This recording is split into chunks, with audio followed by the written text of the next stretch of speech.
As he said, my name is Mike Vanderbilt, and I'm from the great free state of Alabama, and I'm a 3%er. This is not the first time Alabamians have come to Texas in her hour of need. There's an Alabama flag hanging in the building behind me there, marking the sacrifice of Alabamians here at the Alamo.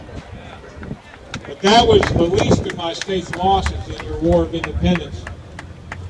After the surrender and massacre at Goliad, it is said that every single planter family in northern Alabama along the Tennessee River went into mourning, grieving for their lost sons whose lives were squandered by Colonel Finn.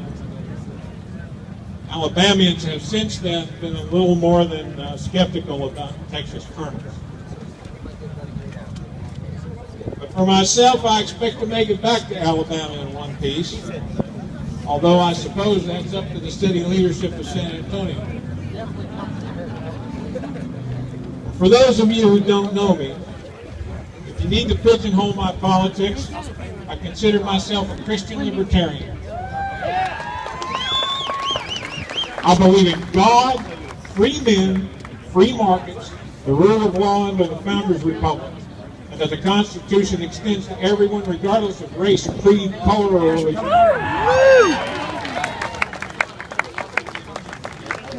I most especially believe in the right of the people to keep and bear arms as the ultimate guarantor of liberty. I've also been called a seditionist by members of the current regime. If faithfully fulfilling my oath to the Founders' Republic and unrelenting hostility to those who would undermine and overthrow it makes me a seditionist, then I cheerfully plead guilty.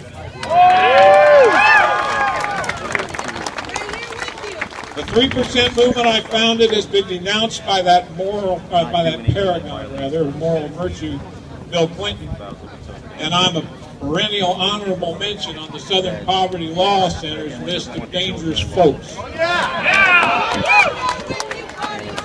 I have even been the subject of an 18.5-minute rant by Rachel Madcow. I didn't get anything done yesterday. I was supposed to be vacuuming, mopping. And the current Attorney General of the United States knows and despises me by name on the internet all day long. because of the Fast and Furious scandal that with my friend David Codry I broke news of on the internet. I've been busy. Thank you. Eric Holder would not be surprised to know that the feeling is mutual. Well, you know what the risk means? It means they didn't prove me guilty. Exactly. Now we can go. Now the coalition to stop gun violence calls me an insurrection. We'll see what they do. I mean, they had to come. Because I don't believe as they do in the government monopoly of violence, but rather in the literal interpretation of the Second Amendment as a bulwark against tyranny.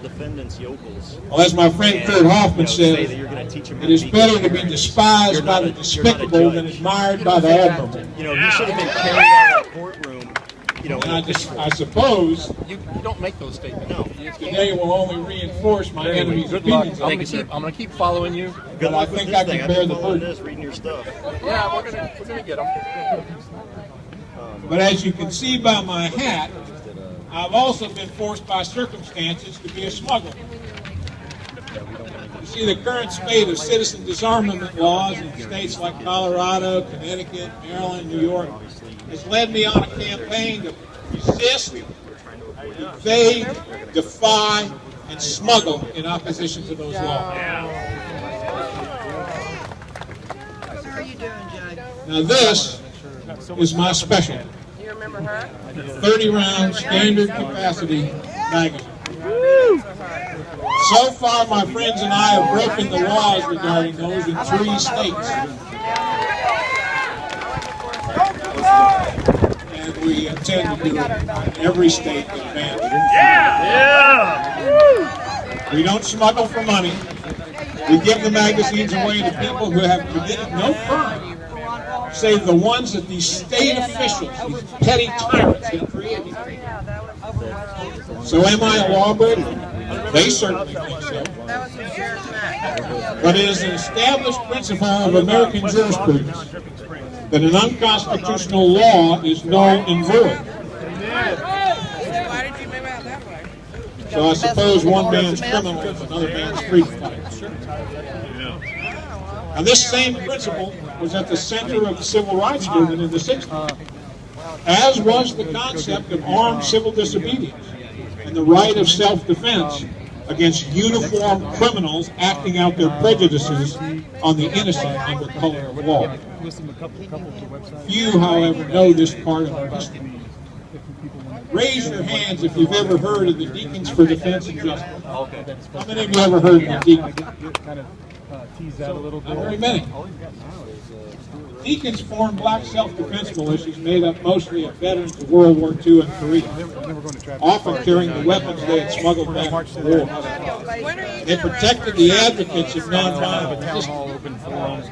I know you are. I remember. We've all heard of Martin Luther King's Gandhian principle, but few know that when he came to my adopted hometown of Birmingham, Alabama, he slept soundly and safely because armed men like Condoleezza Rice's father guarded him with firearms in their hands and determination in their hearts. The Deacons were the 3%ers of their time and place. And like the Deacons, we 3%ers are here today not to break the law, but rather to reinforce those laws against those who would force an opinion-driven agenda as punishment upon the law-abiding under the mere color of law. The concept of the 3% harkens back to the Revolution, when as best we can determine only 3% of American colonists actually took the field against the king. They were actively supported by perhaps another 10%, with a further 20% approving, but merely acting as cheerleaders from the sidelines. Likewise, a third of the population supported the king, and the final third blew with the wind and took what came.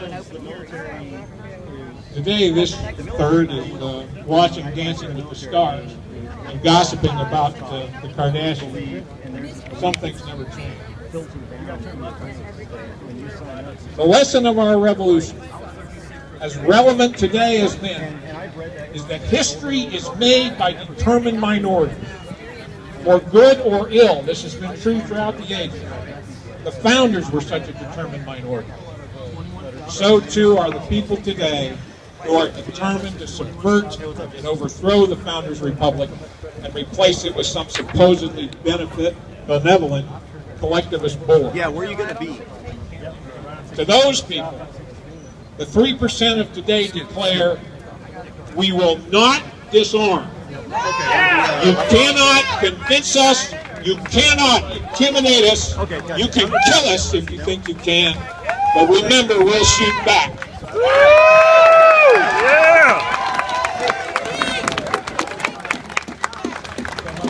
And I might add, there's more of us than there are of you. And we're not going away. So, it's your move, Mr. Wannabe Tyrant. It's your move. You know, another way of putting this is that when democracy turns to tyranny, the armed citizenry still gets the vote. This is not sedition. This is not insurrection. It is a philosophy that the founders embodied and would endorse today. The men who died at the point of Mexican bayonets behind those walls would endorse it as well. This philosophy does not even constitute revolution. We don't want to overthrow the government. We simply want to restore it to the founders' model of what a republic should be. It is that determined minority of so-called progressives, the statists, the collectivists, call them what you will, who have spent the last century waging a quiet revolution against the Constitution and the rule of law embodied by the Founders' Republic. Thus, if you wish to be precise, we are the forces of counter-revolution to the collectivist revolution. That's right. We are indeed the forces of restoration. And whether we can restore the Republic remains to be seen. I know of no example in history where a republic so corrupted so undermined by its internal and external enemies, has saved itself from bloody collapse. So it remains to be seen. But I do know we must try. There is abroad in our land a growing thought that America is now in fact two countries sharing a common border and mostly a common language, but divided along the answer to this question: does the government serve the people, or do the people serve the government? They serve us. They work for us. They should serve us. Now, Mika Brzezinski of MSNBC recently reinforced this idea when she accused your Senator Ted Cruz of not being loyal to or caring about, quote, the country. Now, it is apparent to me that Ted Cruz is in fact loyal to my country and to his, which is the Founders' Republic. It is equally apparent that Mika Brzezinski does not see him as loyal to her country. She believes that people should serve the government. Ted Cruz and the rest of us, and I'm sure all here, answer the question differently. Now, this is not a question whose answer can be finessed, compromised, or negotiated. It is either one or the other. It is either the answer of individual liberty or that of the collectivist board. It cannot be both. It cannot be part of either. Now, for our part, we'd be happy just to be left alone. But the collectivist impulse, the tyrannical appetite, cannot be readily denied by its practitioner. It is an addiction for which there is no easy 12-step program. And those who possess this insatiable appetite for other people's liberty, property, and lives can only be deterred by the compelling and credible counter-argument that such appetites come with personal consequences for them, consisting at the least of a bad case of indigestion and, if necessary, broken teeth. Yeah, that's true. So, are we irrevocably two countries and not one? One country. We are here today to test that theory. We are here today to learn whether we are two countries or still one, united and indivisible under the Constitution and the rule of law. And I might add that we have the officials of San Antonio to thank for that. Yeah. Make it look good. When San Antonio enforces its leaders' political opinions under color of law, and I'm talking to you, Mr. Police Chief, they are no better than Bull Connor in Birmingham in 1963, 50 years ago. What we have seen here in this city of the Alamo is not law enforcement. It is agenda enforcement under the color of law, which is itself illegal and unconstitutional. When Police Chief William McManus is quoted as saying that he doesn't care what Texas law is, he is declaring himself to be the modern-day Bull Connor. I hope he wears the name with pride. I'm sure he'll get him an invitation to the next Democrat Party convention. Now, I am shamelessly lifting this next observation from my good friend Bob Wright of New Mexico, who is here today. What is it Barack Obama is fond of saying? Let us be clear. Obama been lying. Our constitutional rights are not subject to the anti-firearm neuroses of our liberal neighbors or those of nervous public officials. That is why we are here today on this spot sacred to the liberty of all Americans. That is why we were here, to determine whether we still live in one country or two. The answer is up to the city officials of San Antonio. The people. Are they still part of the Founders' Republic? Do they support the actual rule of law and the Constitution that they took an oath to uphold? No, they don't. Their own declaration of the answer to these questions will be seen on the streets of San Antonio today going forward. And going forward, not just today when there's thousands of people that are looking on, hundreds of people here who are armed to the teeth. Where are the city officials? So which is it, Mr. Mayor? Which is it, City Council of San Antonio? Which is it, Chief? You tell us. But take care with your answer. We are the 3%. 3%! And we will honor our oaths to the Constitution and the rule of law, even if you will not.